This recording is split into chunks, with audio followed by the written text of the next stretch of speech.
Study IQ IAS, अब तैयारी हुई अफोर्डेबल। नमस्कार दोस्तों मेडिटेरेनियन सी में एक और बहुत बड़ा बोट डिजास्टर हुआ है, जिसके अंदर बताया जा रहा है कि 100 से ज्यादा लोगों की मृत्यु हुई होगी। या आप देख सकते हो, relative searching for loved ones after Greek migrant boat disaster as hundreds more fear dead. तो इसके बारे में मैं आपको डिटेल से बताऊंगा, क्योंकि अक्सर आपने सुना होगा बहुत सारे जो लोग हैं अफ्रीका से और एशिया से, चाहे पाकिस्तान हो गया, सीरिया हो गया, कई जगहों से जो लोग हैं वो यूरोप के अंदर माइग्रेट करना चाहते हैं, जिसको लेकर जो ग्रीस है और कई सारे ऐसे कंट्रीज हैं वो चाहते हैं कि ये इलीगल जो माइग्रेंट्स हैं उनको रोका जाए। और कहीं ना कहीं यहां पर अगर आप देखोगे, जो ग्रीस की माइग्रेंट पॉलिसी है उसको एक बड़ा जिम्मेदार बताया जा रहा है because of this particular disaster. तो यहां पर हम डिटेल से जानेंगे इसके बारे में, और अभी तक इस साल कितने मृत्यु हुई है वो सारे आंकड़े मैं आपको बताऊंगा। चलिए आगे बढ़ते हैं, लेकिन उससे पहले ध्यान रखिएगा, परसों से हमारा 2024 का जो प्रीलिम्स इंटरव्यू बैच है, मतलब कि 3 लाइव बैच एक साथ लॉन्च किए जा रहे हैं। English batch, pure Hindi batch या फिर इंग्लिश बैच, जो भी आपको लेना हो हमारे वेबसाइट ऐप पर जाइए या फिर कमेंट सेक्शन में इसका लिंक है, वहां पर जाकर यूज करिए कोड अंकित लाइव, ताकि आपको मैक्सिमम डिस्काउंट मिले। इसके अंदर सभी क्लासेस लाइव होते हैं, 1-to-1 पर्सनल मेंटरशिप आपको दिया जाता है, टेस्ट से लेकर हर एक चीज मिलता है, आपको कुछ भी और लेने की आवश्यकता नहीं है। और इसके अलावा अगर आप एमसीक्यूज अटेम्प्ट करना चाहते हैं तो मेरे इंस्टा पेज पर जा सकते हैं, वहां पर स्टोरीज में जितने भी एमसीक्यूज हैं उसको आप अटेम्प्ट कर पाएंगे। चलिए शुरुआत करते हैं और सबसे पहले देखते हैं कि एग्जैक्टली हो क्या रहा है। देखिए, वेडनेसडे को बताया गया ग्रीस के सदर्न पार्ट में एक बड़ा बोट डिजास्टर हुआ है। देखिए, ये जो डिजास्टर है वो मैं आपको इसके बारे में बताऊंगा, लेकिन बताया जा रहा है कि अफ्रीका से, एशिया से बहुत सारे जो शिप्स हैं उनको भेजा जाता है इटली की तरफ। और स्पेशली कई लोग पहले क्या करते हैं, टर्की में आते हैं, टर्की से ग्रीस ट्रांसफर लेते हैं और फिर वहां से जो है बेसिकली जो बोट है उसके मदद से इटली एंटर करने की कोशिश करते हैं। और इसी के बीच बताया जाता है कि मेडिटेरेनियन सी में मतलब कि सैकड़ों लोगों की, इनफैक्ट मैं तो कहूंगा कि अगर आप अभी पिछले कुछ वर्षों में देखोगे, हजारों लोगों की यहां पर मृत्यु हुई है, क्योंकि ये जो माइग्रेंट लोग हैं वो अपने देश छोड़कर यूरोप के अंदर जाना चाहते हैं। यहां पर अगर आप देखोगे, जो UN international organisation of migration है, उनका ऐसा कहना है कि ये जो मेडिटेरेनियन सी वाला रूट है, it is world's deadliest migration route बताया जाता है इसको पूरे दुनिया के अंदर। अब क्वेश्चन यह है कि ग्रीस ट्रेजेडी में बेसिकली हुआ क्या है। देखिए, बताया जा रहा है कि अभी वेडनेसडे को क्या हुआ था कि बेसिकली ग्रीस से अगर आप देखोगे, बहुत सारे ऐसे जो माइग्रेंट वर्कर्स हैं वो इलीगल तरीके से एक बड़े से नाव में जो है वो इटली जाने की कोशिश कर रहे थे।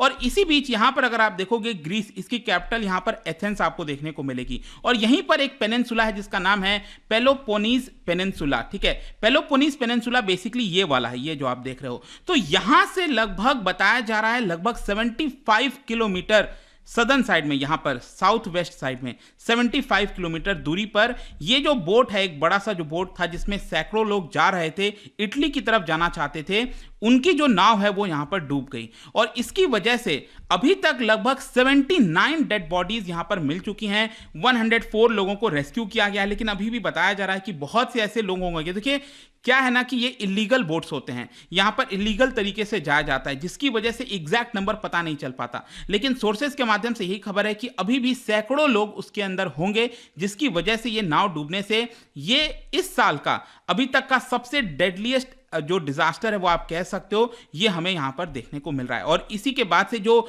ग्रीस के कोस्ट गार्ड हो गए, यहां की जो नेवी हो गई, मर्चेंट वेसल्स हो गए, एयरक्राफ्ट हो गए, उन्होंने यहां पर एक search and rescue operation launch किया, ताकि जो लोगों की मृत्यु हुई है, अगर कोई सर्वाइवर हो, वहां पर उनको यहां से बचाया जा सके। अब क्वेश्चन यह है कि यहां पर देखिए क्या हुआ था ना कि उनको ऑफर भी किया गया था। बेसिकली ग्रीस की नेवी का कहना है कि जब ये बोट यहां से जा रहा था तो रास्ते में ही उनको जो ग्रीस की नेवी है उन्होंने ऑफर किया था कि अगर आपको हेल्प चाहिए आप रुक जाइए, आप आगे मत जाइए, क्योंकि अगर आप आगे जाओगे तो ये बहुत ज़्यादा डेडली हो सकता है, जो आपकी नाव है वो सही नहीं है, यहाँ पर आपको ले जाने लायक है नहीं, तो इसलिए आप वापस ग्रीस लौट जाइए। ऐसा ग्रीस की नेवी का कहना है। ग्रीस के जो कोस्ट गार्ड हैं उन्होंने यही कहा कि उन्होंने ऑफर दिया था इन लोगों को ट्यूसडे को। देखो, ये जो ट्रेजेडी हुआ वो हुआ वेडनेसडे को, और ग्रीस के जो कोस्ट गार्ड हैं उनका कहना है कि हमने ट्यूसडे को ही उनको असिस्टेंस देने का वादा किया था, उनको ऑफर किया था कि आप मत जाइए आगे, अदरवाइज आपके लिए खतरा बन सकता है।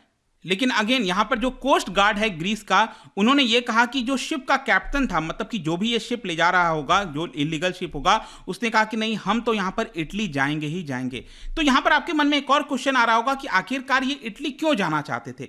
देखो यहाँ पर क्या है ना कि एक चीज बताया जा रहा है कि जो ग्रीस की माइग्रेंट पॉलिसी है वो बहुत ज्यादा स्ट्रिंजेंट है। तो कोई भी अगर मान लो अगर इलीगल माइग्रेंट है, अगर वो ग्रीस में पकड़ा जाता है तो वो उसको वापस भेज दिया जाएगा। लेकिन अगर वही कोई इलीगल माइग्रेंट है, अगर वो इटली में पकड़ा जाता है या फिर इटली में जाता है, तो उसके लिए आसान हो जाता है यूरोप के बाकी हिस्सों में जाना, जैसे फ्रांस हो गया, जर्मनी हो गया, वो आसानी से वो लोग वहां पर जा सकेंगे। ठीक है, तो इसी की वजह से कहीं ना कहीं यही बताया जाता है कि जो ग्रीस की माइग्रेंट पॉलिसी है उसको देखते हुए लोग कभी भी ग्रीस में रुकना नहीं चाहते, वहां से वो लोग हमेशा इटली जाने की कोशिश करते हैं। और यहां पर भी यही हुआ कि उनको भले ही ऑफर किया गया होगा हेल्प के लिए, लेकिन लोग वो रुके नहीं होंगे, वो लोग सिंपली इटली जाना चाहते होंगे ताकि वहां से वो अपनी जो जर्नी है नदर्न साइड यूरोप की तरफ, चाहे फ्रांस हो गया, जर्मनी हो गया, वो उसको पूरी कर सकें।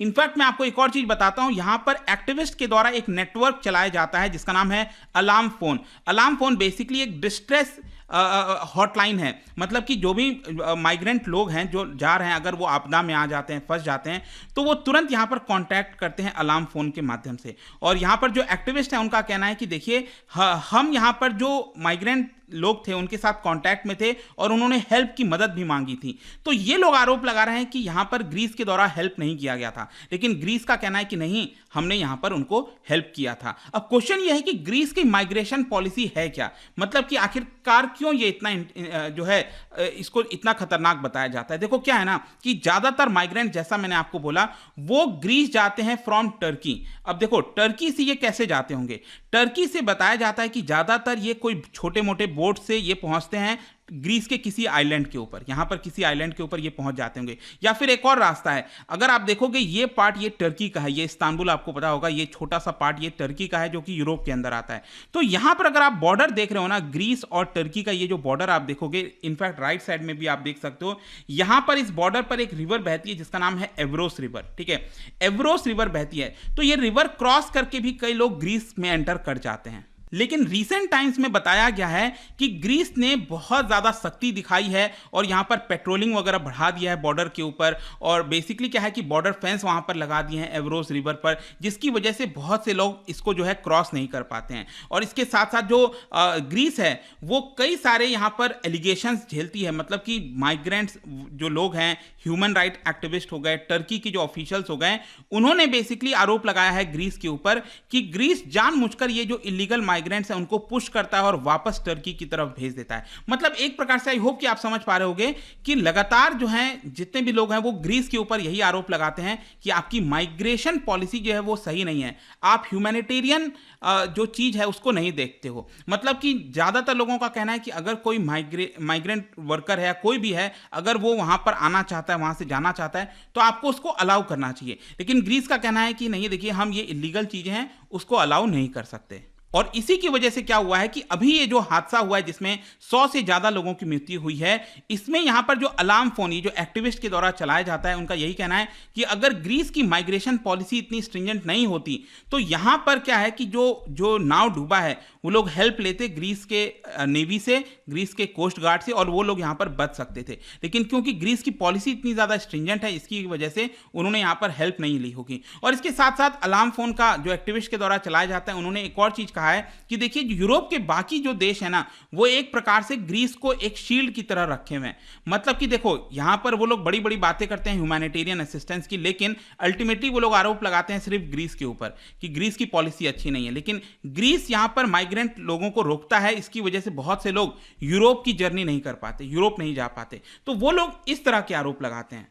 खैर जो भी है, यहां पर ग्रीक के कोस्ट गार्ड का यही कहना था कि देखिए हमने यहां पर उन लोगों को काफी बचाने की कोशिश की, हम उनको ट्रैक भी कर रहे थे पूरे रास्ते भर जब वो जा रहे थे, लेकिन जब वो नहीं माने और उनकी नाव डूब गई, तब हमें फाइनली यहां पर रेस्क्यू ऑपरेशंस स्टार्ट करना पड़ गया। अब क्वेश्चन ये है कि ये जो पूरा मेडिटेरेनियन आप देख रहे हो ना, ये जो पूरा सी आप देख रहे हो, यहां पर कितने माइग्रेंट अराइवल्स होते हैं, कितने लोग वहां पर आते हैं। देखो सबसे ज्यादा बताया जाता है कि इटली में ही आते हैं। इटली में बताया गया कि इस साल ऑलरेडी इस साल तक ऑलरेडी 55,000 से ज़्यादा जो पर्सन्स हैं वो यहाँ पर आए हैं इलीगल तरीके से। और ये आप देखोगे तो 2022 के मुकाबले ऑलरेडी डबल से भी ज़्यादा है। 2022 में 21,000 लोग आए थे, 2021 में 16,000 लोग आए थे। और इसके अलावा यहाँ पर आइवरी कोस्ट गार्ड, इजिप्ट, गिनी, पाकिस्तान, बांग्लादेश, यहाँ से इन देशों से ज़्यादातर जो लोग हैं वो यूरोप जाना चाहते हैं और वहीं से ये लोग क्रॉस करते हैं। ये जो मेडिटेरियन सी है वहाँ से यूरोप जाने की कोशिश करते हैं। यूएन रेफ्यूजी ऑफिसर्स के मुताबिक अगर आप देखोगे तो हर साल लगभग 1,20,000 लोग जो है वो ये मेडिटेरेनियन सी को क्रॉस करके यूरोप जाना चाहते हैं। और इनफैक्ट मैं आपको ये भी बता दूं कि एक तो रास्ता ये वाला हो गया, ये जो आप देख रहे हो ये इटली वाला, यहाँ से सेंट्रल मेडिटेरेनियन होते हुए वो यहाँ पर जाना चाहते हैं। लेकिन कई बार लोग यहाँ से भी, अल्जीरिया हो गया, तुनीशिया हो गया, यहाँ से भी ये लोग क्या करते हैं ना कि स्पेन जाने के लिए जो ये वाला जो वेस्टर्न साइड वाला आप मेडिटेरेनियन सी देख रहे हो, यहाँ से वो क्रॉस करने की कोशिश करते हैं। तो कई जगह हैं जहाँ पर ये हादसा ऑलरेडी हो चुका है। और कई बार आपने मूवी भी देखा हो, भी मुझे याद है शायद एक मैंने मूवी देखा था नेटफ्लिक्स पर ही था, जहाँ पर एक स्विमर थी जो कि रेफ्यूजी से उसने जो है मेडल जीता था। रेफ्यूजी वाला जो पूरा सेगमेंट होता है उससे उन्होंने मेडल जीता था। और वो माइग्रेंट थी वो कैसे उसकी जो पूरी जर्नी है यहाँ से दिखाया है कि वो यूरोप जाती है, जर्मनी जाती है और फिर वहाँ से ओलंपिक में पार्टिसिपेट करती है। मतलब बड़ा ही इंस्पायरिंग था, वो भी एक अलग तरीके का। खैर जो भी है, ये जो मेडिटेरेनियन आप देख रहे हो रूट, ये कितना ज़्यादा डेंजरस है। देखो अगर हम अभी ये जो डेथ हुआ है ना 100 से ज़्यादा, अगर आप उसको हटा दो, उसके अलावा इस साल तक ऑलरेडी 1,039 लोगों की मृत्यु हो चुकी है। अब ये तो रियल फिगर तो इससे ज़्यादा हो सकता है क्योंकि बहुत सारे ऐसे हादसे होते हैं जो रिकॉर्ड नहीं हो पाते। इंटरनेशनल ऑर्गेनाइजेशन ऑफ माइग्रेशन ने कहा है कि 27,000 मिसिंग माइग्रेंट्स मेडिटेरेनियन सी में देखे गए हैं 2014 के बाद से। सोच के देखिए 2014 के बाद से 27,000 लोग मिसिंग हैं। मतलब या तो वो मेडिटेरेनियन सी में यहाँ पर उनकी मृत्यु हो गई होगी, क्या हुआ होगा ये अभी तक किसी को नहीं पता। तो बड़ा ही डेंजरस है, इस तरह का हादसा होता रहता है। एंड आई होप कि ये जो ग्रीस वाला हादसा हुआ इसके बारे में आपको पता चला होगा। और जाने से पहले एक इंटरेस्टिंग क्वेश्चन, क्या आप बता सकते हो कि ग्रीक का कौन सा वो रूलर था या एम्बेसडर था जिसने वैष्णवाइट को अपनाया था and he also erected Garuda pillar at Besnagar? ठीक है, तो ये आपको बताना है कौन था वो ग्रीक का रूलर। इसका राइट आंसर आप सबको पता है, मेरे इंस्टाग्राम पर तो मिलेगा ही, वहां पर अगर आप नहीं हो कोई बात नहीं, टेलीग्राम से ले सकते हैं इसका सही उत्तर। मैं कई सारे जो एमसीक्यूज हैं वो यहाँ पर स्टोरीज में डालता रहता हूँ। बाकी अगर आपको पीडीएफ चाहिए तो टेलीग्राम पर आइए, अलग अलग सोशल मीडिया पर आप जुड़ पाओगे। और जैसा मैंने आपको बताया था, यूपीएससी की अगर आप तैयारी कर रहे हो, just use the code Ankit live. कोई भी आपको बैच लेना हो, don't delay this now, because Monday से ये बैचेस स्टार्ट हो रहे हैं, शाम 6 बजे से तीनों लाइव हो जाएंगे। एंड आई होप की वीडियो आपको पसंद आया होगा। मिलता हूँ आपसे next time, till then thank you very much, see you soon. Study IQ IAS, अब तैयारी हुई अफोर्डेबल।